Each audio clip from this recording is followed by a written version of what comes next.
Hello, everybody. Welcome to episode number 3 of our Mountaineering series. I did get some feedback about the fitness episode, which is episode 2, right prior to this one, that people wanted to understand a little bit more, and in practice, right, how you can make this work in terms of how long you're going to train, what kind of training you're going to do, where you're going to do this training. So I'm going to expand a little bit about the training itself, the fitness. We're going to go into a little bit of mental fitness. And then what I was thinking is for the next episode, I'm going to try to bring it together. And then as a segue to planning mountaineering trips and expeditions, I'm going to just spend a whole episode talking about how I failed at Mount Washington and what happened. And I've done a ton of a self-assessment, trying to understand my mistakes, what went wrong, my guide's mistakes. If it was luck, which I don't tend to believe much in, or if it was just, a combination of things that we did wrong. So I'm going to try to bring it together, sort of the fitness or lack thereof, that was part of it, and also the planning and to some extent, poor decision-making. And then for the following episode after the Mount Washington failure one, then I'm going to start talking about planning. So it kind of sounds like a very logical, sequence. So getting back to fitness again, mountaineering, as I said, is a different kind of fitness. If you're a runner, right, you can run a marathon. You will need different training. You're going to have a solid aerobic base, of course, but you will need different training, right? You're not going to be running up a mountain, although there is, what's her name? This Red Bull athlete, she's Brazilian. She actually runs, up mountains and then down. So if you're into that, well, that's, I guess, a whole different level of training. But if you just want to climb a mountain, you will need that very strong aerobic base, but not necessarily as a runner, right? It's just different training. So that's about sort of the whole basis of the fitness that is required if you want to start climbing mountains. So now, I mentioned a little bit last time about the different zones. I didn't explore them in detail. I mentioned some resources. You can find tons of resources on the web to learn the specifics and the physiology of those training methods. I'll give you a high level overview, and then some pointers where to find more information if you want to become an expert. So when I was talking about zones, it is all about training at your aerobic threshold or under your aerobic threshold zone. Think of, to keep it simple, think of 2 zones, right? Aerobic threshold zone and the anaerobic, which sometimes coincides with the lactate threshold, but let's, again, for simplicity, let's call it either anaerobic, right, threshold or lactate threshold zone. So you do not want to pass that. You don't exceed that threshold. Why? Because if you recall, then you're pretty much only burning, carbs. And if you burn carbs, you're going to run out of fuel in about an hour or maybe less. A trained athlete operating at the anaerobic, or beyond the anaerobic threshold in that zone will last no longer than an hour. So a normal human being, like me, you're going to stop pretty much functioning, and your body is just going to shut down if you exceed that for too long. And that we're talking about less than an hour. So you want to be in the aerobic zone, and that's sometimes called zone 1 and 2. Again, you can find a ton more information about how to define your thresholds based on your heart rate, and then how you can improve that threshold, right? You're going to move it upwards. So what you want to do is, like when I started doing this and I did my first aerobic threshold test, I think I was around 120 heartbeat, something like that. Pretty low, to be honest. As I train, again, low intensity, long duration training, I'm seeing this aerobic threshold move up, right, to now about 136, 137. So what it means is I can now operate up to 136 heartbeats per minute and still be in the aerobic zone, which also means I am burning fat. And if I'm burning fat, I'm not going to build up lactate in my muscles. And you guys heard, I remember growing up, right, there's something called, lactic acid, which is not entirely true, that you build lactic acid in your blood and then you get tired, right? Or you stop, muscle activity or any activity. It's almost that, right? You build acidity levels in your muscles because your lactate levels increase up to a point where you just fatigue and you stop whatever you're doing. You don't want to get there, right? And again, I'll give you a real example of what happened in Mount Washington, my last climb there. Now that I fully understand sort of my body and what was happening. But so you want to stay under, right? You want to stay under the aerobic threshold. Depends on each one of us. I recommend you do the proper task, but it's about 70% of your maximum heart rate, give it or take, right? If you do that, you're going to be happy because you are pretty much like that bunny, the battery, what's the battery name? I forgot now, right? You're going to go on for hours and hours and hours because you're just burning fat, and it's very effective. So there's not a lot of CO2, being produced by your body because you're burning fat versus carbs. So keep that in mind. That's sort of the whole zone approach to training, especially endurance. Now, how do I do it, right? And again, we talked about, indoor gym training. Yes, that's the way. With my life and, with kids and family and work, office work, right? You got to rely on the gym. So for the gym, I rely on, in this order, right? Stairmasters, treadmill with incline, maximum incline, 15 or 18%, whatever your machine allows you to do. And then bike, which is sort of last option. And when I'm doing Stairmaster, I'm doing it for a long time, typically an hour. When I'm doing treadmill, incline, at the max, I'm doing it for sometimes longer.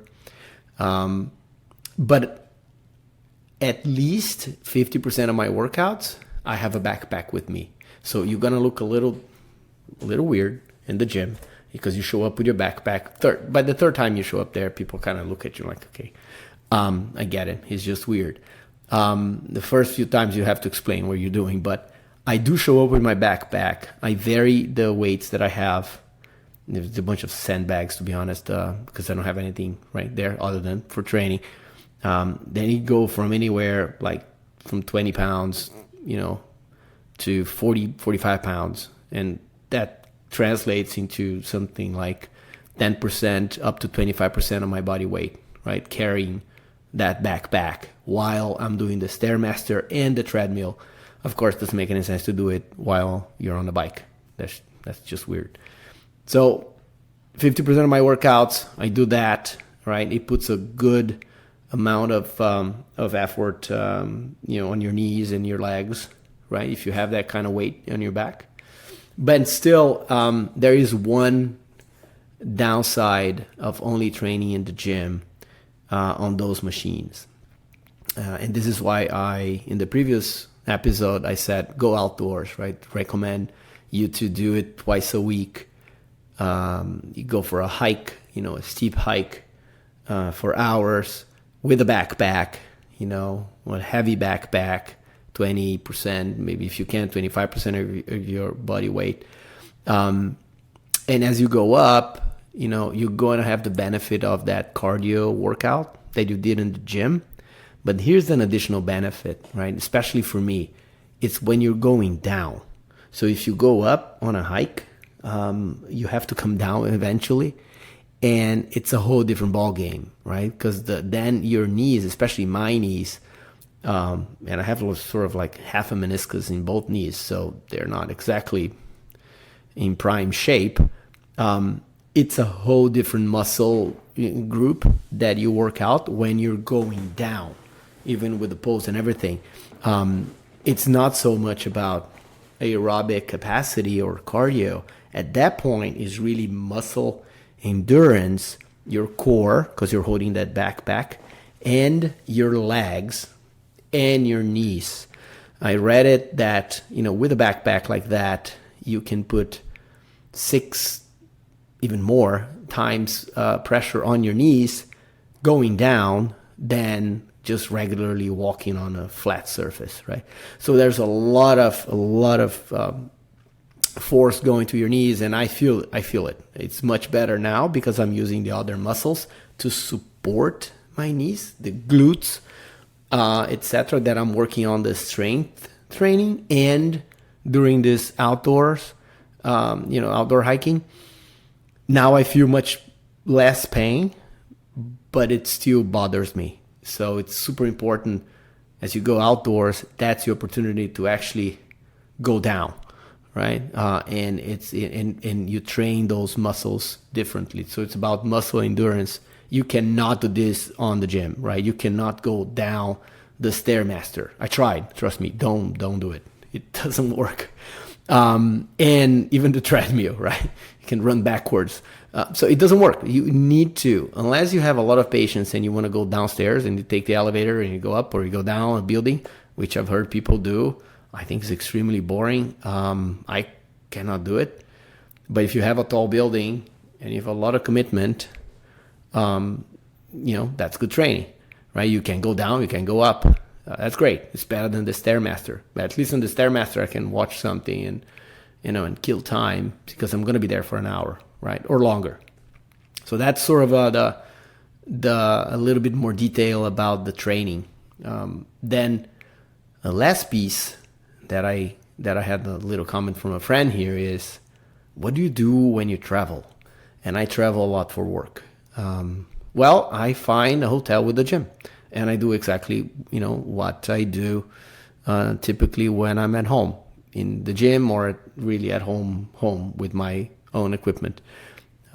It is just a little bit more annoying, right? Because the hotel gyms are usually not great. But I essentially do the same thing, right? I just came back from a whole week in Israel. The gym sucked, right? But it is what it is, right? I only had the treadmill there. I put the maximum incline. I had a backpack with me for work. I just loaded with a bunch of weights from the gym itself. And I put it there and I just did my little workout. I mean, not far from optimal, but you get something done, right? I got my hours, I burned my calories, and I made sure that my heart rate was in the zone that, the 1-2 zone that I'm training. So that's, you do what you got to do, right? That is about it. I don't want to get into more detail. Again, if you want to know more about this, you can search aerobic threshold, lactate threshold, anaerobic threshold, or zone training. You can get a ton more information there. You think about the backpacks, right?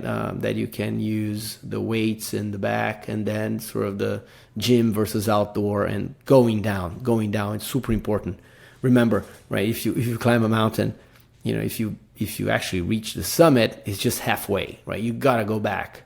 The going up is, somebody said this once, I thought it was genius, right? Reaching the summit is optional.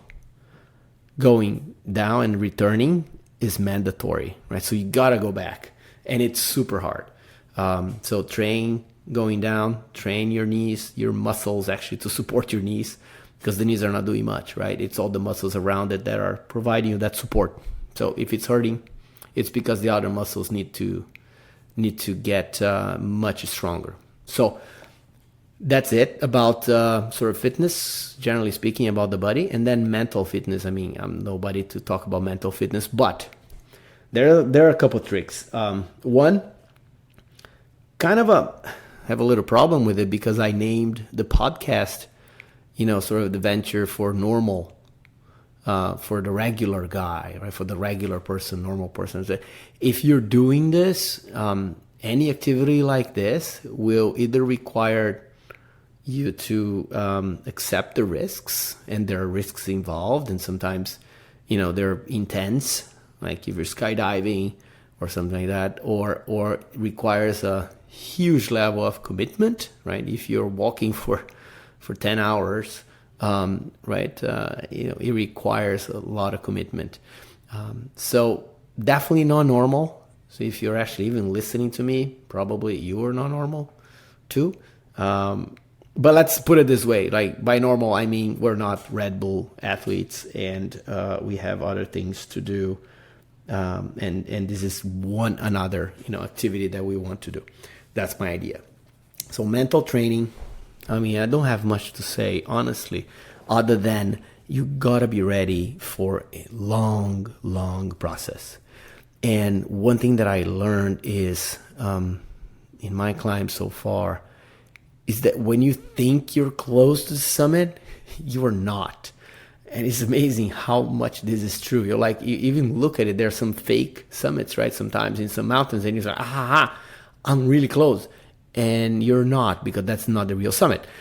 Or you look at the summit, and again, maybe you're tired, and I always, or maybe it's just me. I'm not wearing my glasses sometimes, and I look up, I'm like, that's just about 300 feet, right? Or whatever.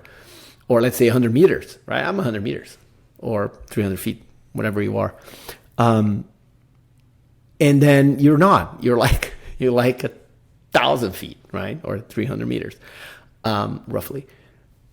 And you're like, oh my God, right? So it kind of never ends at some point. When it does, you feel relieved, and you're like, yeah. And then again, remember, this is just half of the way. Now you need to go down, and it's a whole different sort of skill sets. Different muscles are working. Again, your core is engaged. Your legs are going to be engaged. Your knees may hurt. I find going down much harder than going up. Even though you're not burning that amount of calories, right? It's a whole different experience.